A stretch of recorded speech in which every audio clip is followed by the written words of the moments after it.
Have you ever spoken words in grief, thinking they were loving, only to realize they might have chained the very soul you wanted to set free?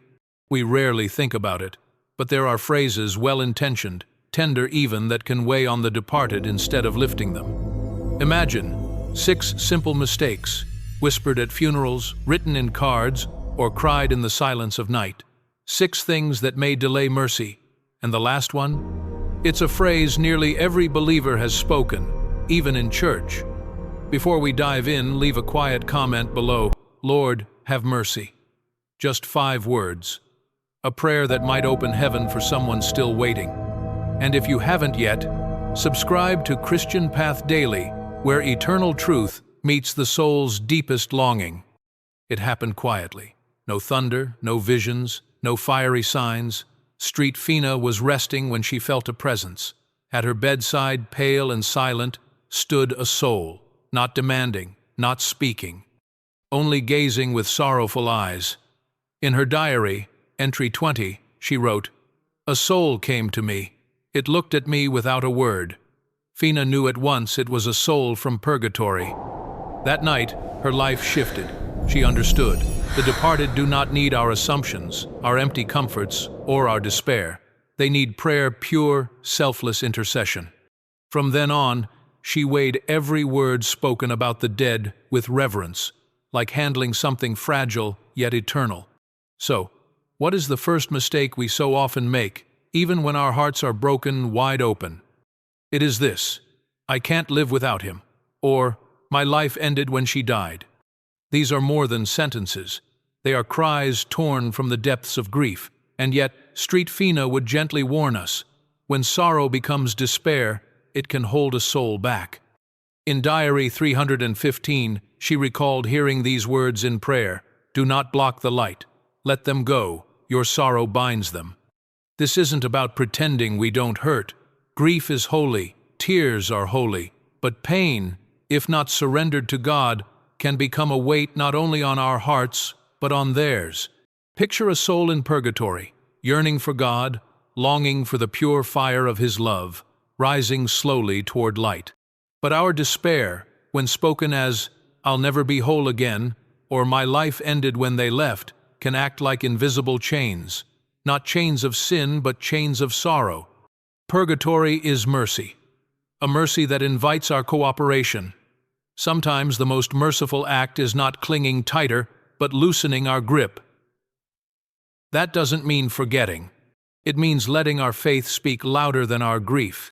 Fina wrote in Diary 1256 how one quiet offering of suffering lifted to God in silence became the very moment a soul was released into light. But too often, we cling.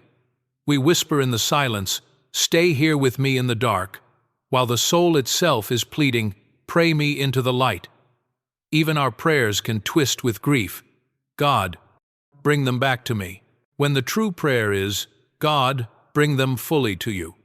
If you've ever said, "I can't live without them," it doesn't mean you are weak, it means you are human. But if you stay there, if sorrow becomes your identity, you risk becoming the very chain that holds back the one you love. True love doesn't say, "Don't go." It says, "I'll meet you there, in every Mass, in every rosary, in every whispered, trembling prayer." So next time the ache rises, try this: "Lord, I miss them, but I trust you more than my grief." That is holy mourning, and it opens the way for mercy. But there's another mistake we often make, and it slips in so quietly we hardly notice. It sounds harmless, even faithful. We say things like, "If Grandpa's in heaven, he'll help me land that job," or, "If Mom's with God, I know she'll make this exam go well." On the surface, those words feel comforting. They carry love, they carry hope. But Street Fina would gently warn us when we begin treating our departed as personal saints on demand. Prayer shifts from love into bargaining. Memory becomes superstition. In Diary entry 274, she wrote, "Do not seek signs, do not bargain. Let prayer be love, not currency." Yes, it's true, God, in His goodness, can allow those who have reached heaven to intercede for us. But that's His choice, not ours to demand. Because if the soul we call upon is still in purgatory, still longing, still waiting for the full vision of God, then they are not in a place to grant favors. Instead, they are quietly crying out for ours. Think of it this way. While we're saying, if she's up there, she'll fix this for me, that very soul may be whispering back, don't ask for help, offer it. This is where faith gets tested. Will we treat the departed like heavenly vending machines, dropping in a quick Hail Mary to get what we want? Or will we love them in the way Christ calls us to love, through sacrifice, through intercession, through trust that God knows best? Even worse, some use these words to replace faith itself. They don't pray, they don't come to Mass, but when life breaks apart, they call on Uncle Joe, hoping he's somewhere above pulling strings. That isn't devotion, that's desperation misdirected. Street Fina reminds us, we do not use the dead. We pray for them. We remember them with reverence, not as tools for our desires, but as souls awaiting mercy or already radiant with glory. And if they are in heaven, there's no need to twist their arm. Their love, purified, perfected, aflame with God's own light, is already at work for our good in ways we may never see. So here's a better prayer. Lord, if she is with you, I give thanks. If she is still waiting, I offer this for her joy. That's not bargaining, that's love. Which brings us to the third mistake. It often begins with a simple phrase, I just want everyone to know how much I'm suffering. Grief is holy, but in our world today, even grief can be performed. We post photos, write captions, replay memories, not always for the soul who has passed, but for the eyes who are watching. Sometimes the spotlight turns from heaven to ourselves, and that is where something sacred is lost. In Diary 1421, Street Fina wrote, "The world may not see my sorrow, but heaven does, and heaven alone is enough." There is a kind of pain that grows louder the more it is spoken, not because it needs healing, but because it craves recognition. Yes, there's true comfort in sharing our loss, in letting others walk with us through the valley of tears. But when attention becomes the goal, when the caption is crafted more carefully than the prayer, we step off holy ground. Why does this matter?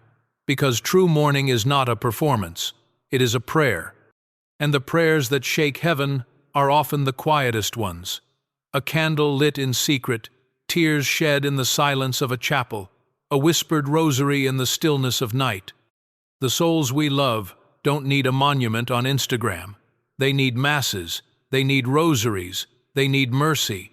Street Fina assures us in Diary 576, heaven sees what the world ignores. Every quiet offering is heard. So if you've ever wondered, am I honoring them enough? Ask instead, am I praying for them in silence or only talking about them in public? God doesn't need hashtags, He listens to hearts. And the souls we love aren't counting our words, they are waiting for our intercession. So next time the urge comes to post your pain, pause. Light a candle, offer a decade of the rosary. Let heaven hear what the world never will, because in the end, heaven doesn't scroll. Heaven listens. And with that, we turn to the fourth mistake, one that may sound caring on the surface, but carries a hidden danger for the souls we love. We've seen how grief can bind, how superstition can distort, how performance can distract. But there's another mistake, one we rarely admit out loud. It sounds like this: He doesn't deserve my prayers. Most of us would never speak it openly, but deep inside, the thought lingers. A father who abandoned the family, a relative whose words cut like knives, a person who left this world before making things right, and in the silence of our hearts, we whisper, he made his choices, I owe him nothing. But Street Fina would urge us to think again. In Diary 1181, she recorded words spoken to her by Jesus himself. The greater the sinner, the more right they have to my mercy. Mercy does not stop at death, and our compassion shouldn't either. The very soul that hurt us may now be suffering in silence, unable to apologize, unable to explain, but desperately in need of one thing: prayer. When we say, I refuse to pray for them, We are not only withholding healing, we are closing a door God never told us to close. We do not forgive because someone deserves it. We forgive because Christ commands it. Forgiveness after death isn't about erasing the past. It's about refusing to let pain have the final word. Imagine this. There are souls in purgatory right now, waiting only for the prayer of the very one they wounded. And in God's mysterious plan, that prayer may be the key that saves them. Faustina herself once faced this test. A soul she deeply disliked, one who had wronged her, appeared before her. In Diary 241 she wrote, "The soul I disliked most came to me. I prayed with tears, and I knew God had accepted it." Drasters in 40. That is mercy. Not easy, not cheap, but holy. So, if there is someone you've lost, someone whose memory carries pain as well as love, here is a prayer to offer. Lord, I don't understand everything that happened, but if they still need grace, let it come through me. That is not weakness, that is strength. That is not betrayal, that is freedom. And perhaps one day, in eternity, they will meet you, eyes filled with tears, lips filled with gratitude, because your act of forgiveness became the bridge that led them home. Which brings us to the fifth mistake. It's been too long, my prayers won't help now. It feels logical, doesn't it? If they died 10 years ago, 20, maybe more, a quiet voice inside says, if they needed help, that window closed long ago. But Faustina discovered something astonishing. With God, time doesn't work the way we think. In Diary 474, she wrote, God sees every moment all at once. He receives prayers not only for what is, but for what was.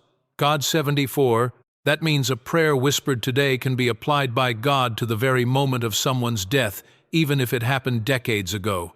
It isn't magic, it's mercy. The eternal mercy of a God who lives outside our clocks and calendars. Jesus explained this mystery to Faustina.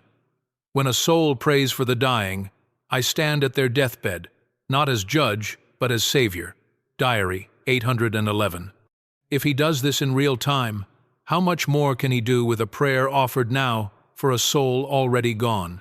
This changes everything. It means it is never too late to pray, never too late to light a candle, never too late to whisper a Hail Mary even if no one else remembers them, even if they died before you learned how to love. One day, you may walk into heaven and be greeted by someone whose name you barely recall, who says, it was you, that one prayer. That was the moment I was freed. So don't let the years silence your mercy. God does not forget. And the souls stirring in your memory right now may still be waiting. Say their name today, whisper a prayer, offer a mass. Because with God, nothing is lost, nothing is late, everything is in His time. And now we come to the sixth and final mistake, perhaps the most dangerous of all. It's a phrase so common, so comforting, that nearly every believer has said it. He's already in heaven, she's resting in peace. We say it at funerals, we whisper it to comfort ourselves, and yes, it is always spoken with love. He's in heaven now, she's resting in peace. But Faustina would urge us to pause, because words, even holy-sounding words, can sometimes do harm. In Diary 20, she described a soul who appeared beside her silent, sorrowful, longing. Why? Because prayers had stopped. Everyone assumed the soul had already reached heaven. And so, the one thing it still needed most, intercession, was no longer offered. This is what makes the mistake so dangerous. Not because it is spoken in malice, but because it sounds so comforting, so certain.